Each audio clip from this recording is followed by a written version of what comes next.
So hello everyone, I'm going to tackle to you the continue of our discussion, the chapter 12, taking charge of one's health. So according to Hans Selye, it's not stress that kills us, it is our reaction to it. For the introduction, stress affects people differently and often depends on how we spend rather than the situation itself. Reactions are usually impulsive, while responses are thoughtful and mindful of long-term effects. So, proceed. So, let's define first what is stress. So, are we stressed? What is stress nga ba? Is it real or imagined? Stress, natural response to any demand or challenge. It happens when you face a situation that requires you to adapt. So, is it real or imagined?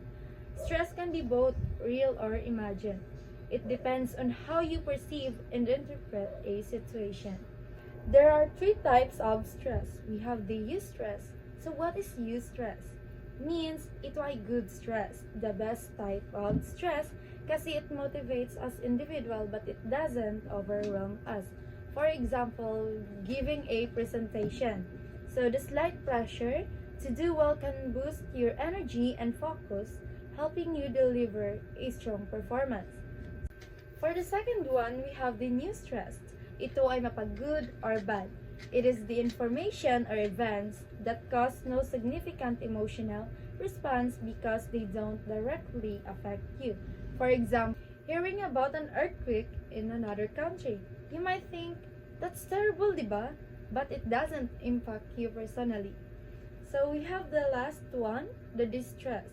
Kung may good, meron ding bad. Ito yung mga nafe-feel natin, just like anger or fear. It's either if it's real or imagined. Example, losing your job and worrying about how to pay bills. Sa madaling salita, it is hard to cope and it can lead you to anxiety. According to Passer and Smith 2007, the cognitive appraisal, it is the process of evaluating a situation to decide. So we have the two steps in cognitive appraisal. So first we have the primary appraisal. So it is the initial evaluation of a stimulus and it is our first reaction to judge whether something matters to your well-being. So this is the example of the primary appraisal. Your teacher announcing about a surprise quiz. So you immediately think it was a threat. Or you appraise it, it is a challenge. For the second one is the secondary appraisal. So it is the ability on how to cope with the situation.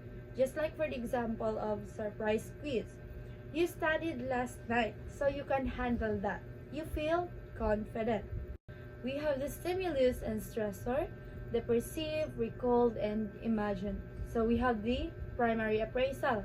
So the primary appraisal, it belongs to the eustress, new stress, and the distress. While the secondary appraisal, it is the coping resources, adequate or inadequate. Let's proceed to the stressors. So let's define first what is stressors.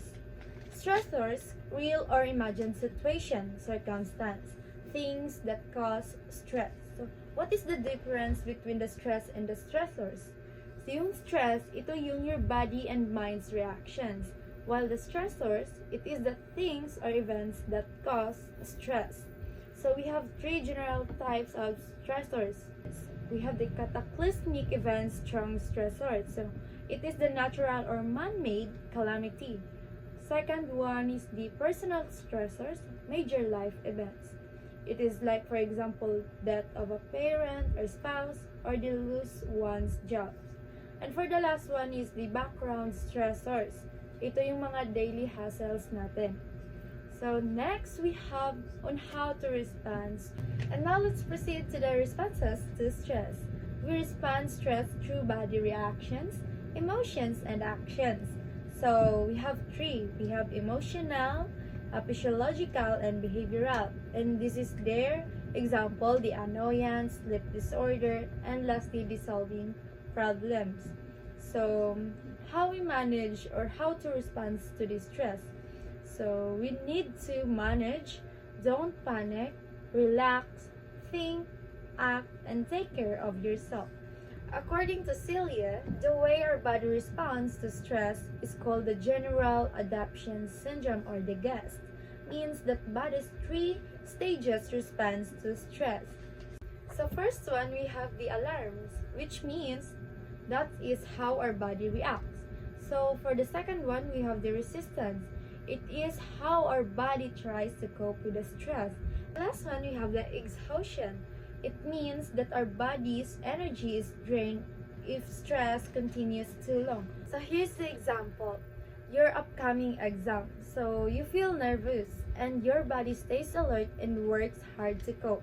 Then the outcome of that is your body was drained. So let's define muna kung saan doon yung alarm, resistance, and the exhaustion. So yung alarm doon is yung you feel nervous. And while yung resistance, yun yung your body stay alert and works hard to cope. And lastly is yung exhaustion. Ito yung naging outcome niya, which is yung na-drained ka because of the resistance.